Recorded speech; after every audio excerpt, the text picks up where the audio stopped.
Hey friends, welcome back to my channel Organized with Joy.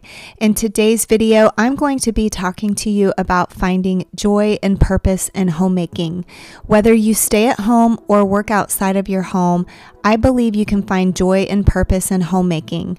I was a stay-at-home mom and homemaker for over 20 years, and I truly enjoyed it and appreciated my husband working hard to financially support our family so that I could pursue homemaking.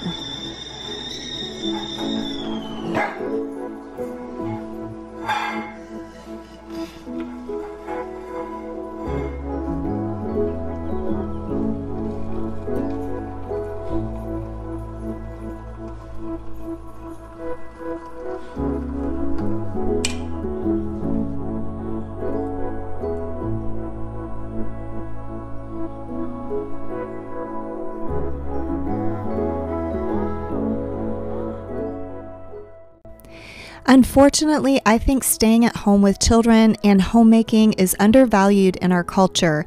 It used to be common for women to stay at home during the mid-century time period in America, but now I think there is a high value on financial compensation, and many families are now two-income families. In addition to this, the standards in America have changed with regards to how big homes are and how many possessions Americans own, making it almost a necessity to have two incomes to keep up. The average size of home in America in 1950 was about 1,000 square feet with 2 bedrooms and 1 bathroom, according to an article from the Chicago Tribune.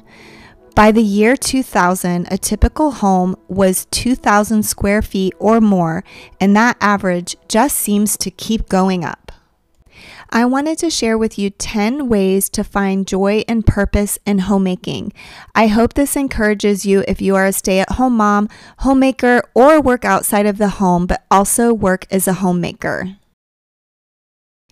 The first way that you can find joy and purpose in homemaking is to value serving your family. For me, taking care of my family is a way that I show them love. Your husband and kids will see what you're doing day in and day out. They may not always verbally thank you, but I do think seeing you consistently taking care of the home and the family has a big impact. Being a homemaker gives you opportunities to show your kids how to serve others, as you are an example of love and care for your family. Second is to be content with where you are. Regardless of if you're a stay-at-home mom or work outside of the home, have a positive attitude about your roles in life. We can all have moments or even seasons of feeling overwhelmed, feeling unappreciated, or feeling like what we do doesn't matter. The truth is, what you are doing is very valuable. Focus on being grateful, and this can help you to find contentment.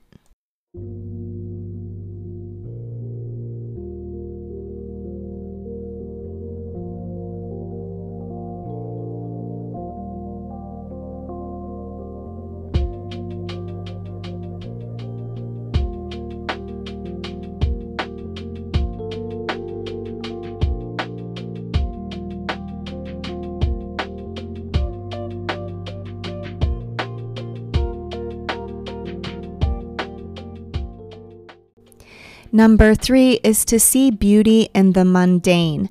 Let's be honest, homemaking tasks can be very mundane, but you can reframe your thinking by being present in everything that you're doing.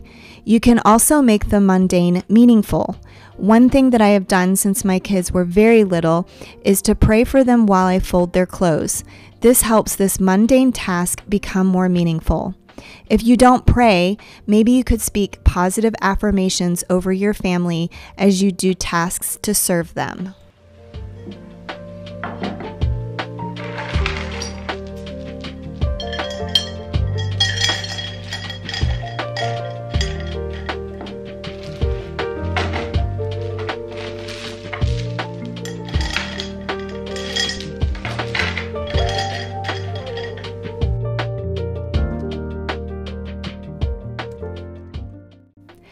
The fourth way to find joy and purpose in homemaking is to acknowledge that it allows you to create a safe and cozy space for your family. I recognize that some people don't enjoy decorating spaces to make them cozy, but perhaps you like baking and filling the house with the smell of freshly baked cookies or bread, which also creates a sense of coziness. Perhaps just lighting a candle or turning on an oil diffuser will create that cozy feel. Whatever you do to create a soft space for your husband and children to land at the end of the day is so valuable. It also allows you to enjoy the space that you have created as well. The fifth way is to recognize that it actually builds a lot of valuable skills. Managing a home, particularly if you have children and their schedules, is not an easy thing. It takes a lot of organization and executive functions to spin all those plates. Learning how to balance all of the responsibilities without a boss to direct you is actually very challenging. There are a lot of little tasks that need to be taken care of and a lot of little needs that each of your family members have. Staying on top of all of this is a very valuable skill set.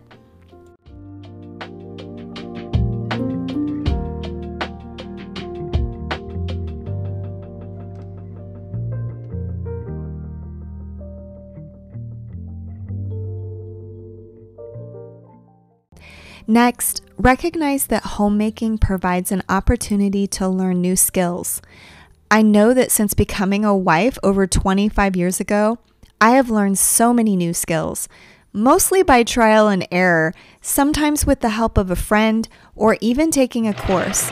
I've learned how to cook, sew, organize, and execute administrative tasks. Not to mention learning how to take care of our children, which really was trial and error. Before I had my daughter, I hadn't even changed a diaper before.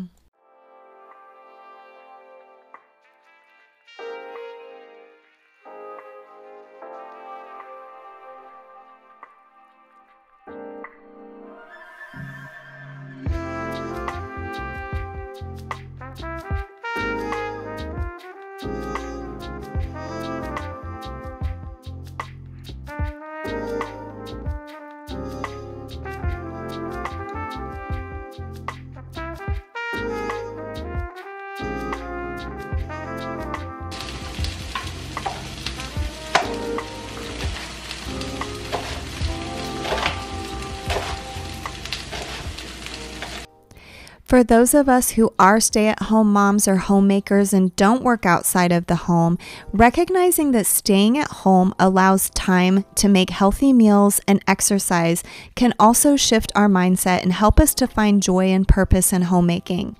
I am so grateful to have the margin in my life to exercise several times per week. We also eat at home 6 nights a week because I have time to meal plan, shop, and prepare healthy meals for our family.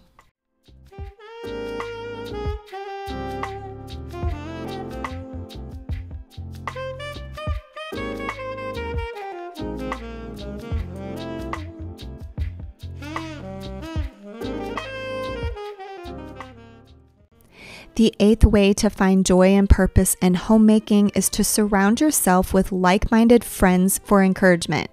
If you are constantly hearing negative feedback about your role as a homemaker, it can wear on you. Surrounding yourself with friends who also value homemaking can help you to also value it. I have been really grateful to always have friends in my life who were stay-at-home moms or homemakers.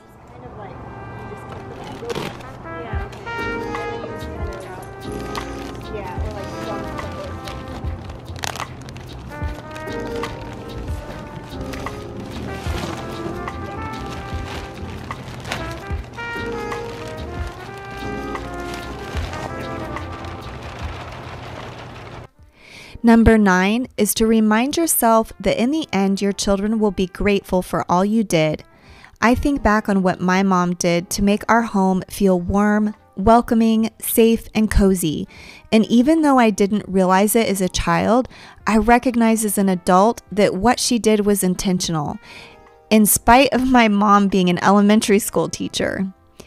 Even if your children don't appreciate it now, they will one day appreciate all you did.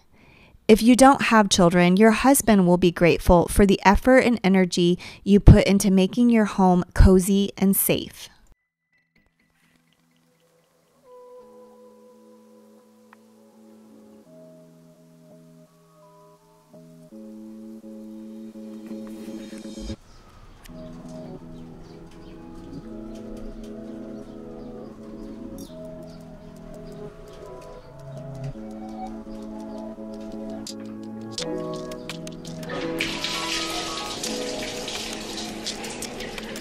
Whoa, whoa, whoa.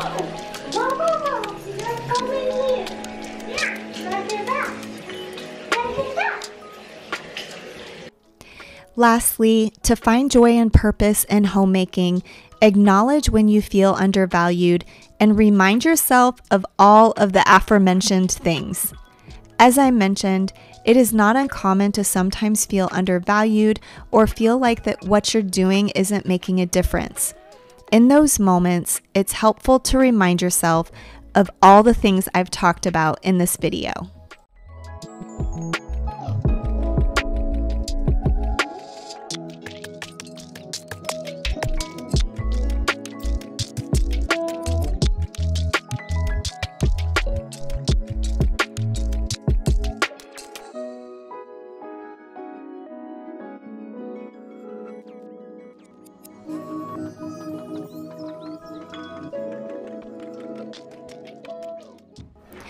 Well, I hope this video was encouraging or inspiring to you today.